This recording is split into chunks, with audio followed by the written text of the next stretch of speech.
Sunan Gunung Jati atau Syarif Hidayatullah merupakan seorang wali Allah yang menyebarkan agama Islam di tanah Jawa, yang juga merupakan anggota Dewan Mubaligh Wali Songo.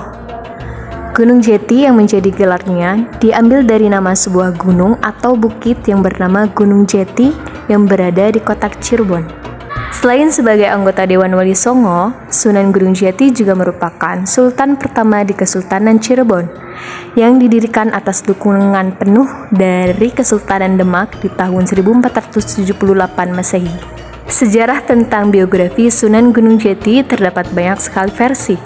Berdasarkan serat babat ataupun penelitian para sejarawan, terlepas dari perbedaan versi tersebut, yang jelas Sunan Gunung Jati adalah salah satu ulama yang memiliki jasa besar dalam penyebaran Islam di Nusantara, khususnya Jawa Barat. Adapun silsilah Sunan Gunung Jati, Sunan Gunung Jati memiliki nama asli yaitu Syarif Hidayatullah, yang lahir pada tahun 1448 Hijriah. Orang tua Sunan Gunung Jati adalah Raja Abdullah atau Syarif Abdullah, dengan ibunya bernama Rara Santang yang merupakan putri dari Prabu Siliwangi asal Pajajaran dengan gelar Syarifah Mudain. Di Cirebon sendiri, Sunan Gunung Jati menikah dengan Nyai Ratu Pangkungwati yang merupakan putri Pangeran Cakrabuana, penguasa dari Cirebon. Setelah Pangeran Cakrabuana wafat, kemudian kekuasaan atas negeri Cirebon diserahkan kepada menantunya yaitu Sunan Gunung Jati. Sunan Gunung Jati diketahui memiliki beberapa istri yaitu Nyi Mas Babadan yaitu putri Ki Gede Babadan,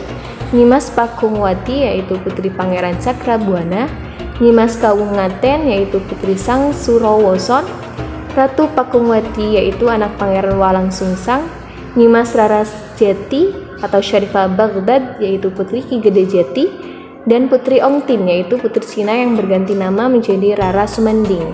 Sunan Gunung Jati menuntut ilmu agama hingga ke Mekah dan berguru pada Syekh Tajuddin Al-Qurtubi. Tak lama kemudian, beliau juga melanjutkan ke Mesir dan berguru pada Syekh Muhammad At-Ta'ila Asy-Syadzili, ulama bermazhab Syafi'i.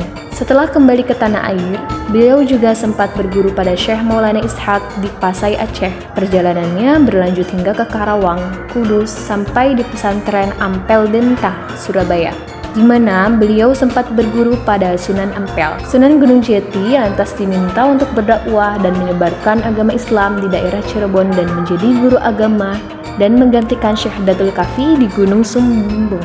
Di sana ia juga mendirikan sebuah pondok pesantren, lalu mengajarkan agama Islam kepada penduduk sekitar sehingga para santri di sana memanggilnya dengan julukan Maulana Jati atau Syekh Jati. Setelah masyarakat Cirebon banyak yang memeluk agama Islam, Sunan Gunung Jati lantas melanjutkan dakwanya ke daerah Banten.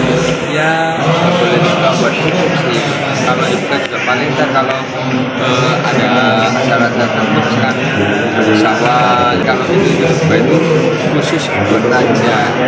Cara dakwah Sunan Gunung Jati menggunakan pendekatan sosial budaya yang membuat ajaran Islam dapat dengan mudah diterima oleh masyarakat. Dengan memperkuat kedudukan politik sekaligus memperluas hubungannya dengan tokoh yang berpengaruh di daerah Cirebon, Demak, dan Banten, maka cara dakwahnya makin kuat. Beberapa hal yang dimanfaatkan Sunan Gunung Jati dengan kekuasaannya adalah untuk membangun sarana dan prasarana ibadah di seluruh wilayah kekuasaannya. Kemudian, Sunan Gunung Jati juga membangun jalur transportasi sebagai penunjang pelabuhan dan sungai untuk memudahkan penyebaran agama Islam. Secara tidak langsung, dampaknya juga terasa bagi masyarakat luas hingga Cirebon pun berkembang dengan pesat. Penyebaran ajaran agama Islam juga dilakukan Sunan Gunung Jati dengan menikahi gadis setempat. Sunan Gunung Jati meninggal diperkirakan pada pertengahan abad ke-16 dan dimakamkan di puncak Bukit Sembung yang khusus didirikan di pinggiran kota Cirebon. Setiap harinya, banyak orang yang berkunjung untuk berziarah di makam Sunan Gunung Jati. Bahkan lebih banyak lagi peziarah berkunjung ke makam ketika ada acara-acara besar seperti Panjang Jimat, Rebek Syawalan, Maulid, dan acara lain. Kalau masyarakat luar nggak boleh. Kalau ini tuh areanya, kalau yang ini tuh makam-makamnya di luar sama yang sini tuh masih keluarga besar kayak itu kan. Kalau Kanoman dan di sebelah, kalau masyarakat di seberang jalan sana. Misalnya Datul Kafi, ya bisa Datul Kafi. Kamu saja Datul Kafi bisa seberang jalan. Gurunya Sunan Gunung Jati. Iya. Nah cuma beliau wafatnya itu dikebumikannya di sana. Makanya habis dari sini biasanya di sana. Ya. Syekh Datul Kafi dikenal juga dengan nama Syekh Idofi atau Syekh Nurul Jati atau Syekh Nurjati atau Syekh Nuri Jati atau Syekh Datuk Barul atau Syekh Datuk Iman atau Syekh Dul Yamin. Adalah tokoh penyebar Islam di wilayah yang sekarang dikenal dengan Cirebon dan leluhur dari pembesaran Sumedang. Adapun murid-murid dari Syekh Datul Kafi adalah Ki Danusela, Ki Samadullah atau Pangeran Walasungsang, Nyi Indang Gelis, Nyi Mas Ratu Rara Santang atau Ibunda Syarif Hidayatullah atau Sunan Gunung Jati, kemudian ada Syekh Siti Jenar, Sunan Gunung Jati, Maulana Maghribi, Pangeran Makdum.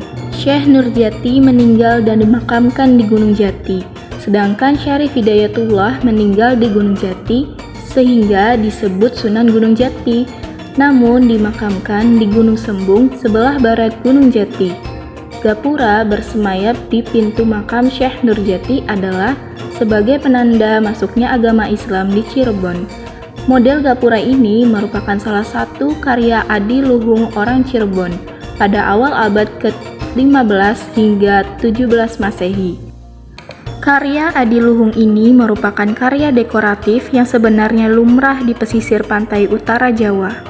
Sekian video dari kami, semoga bermanfaat.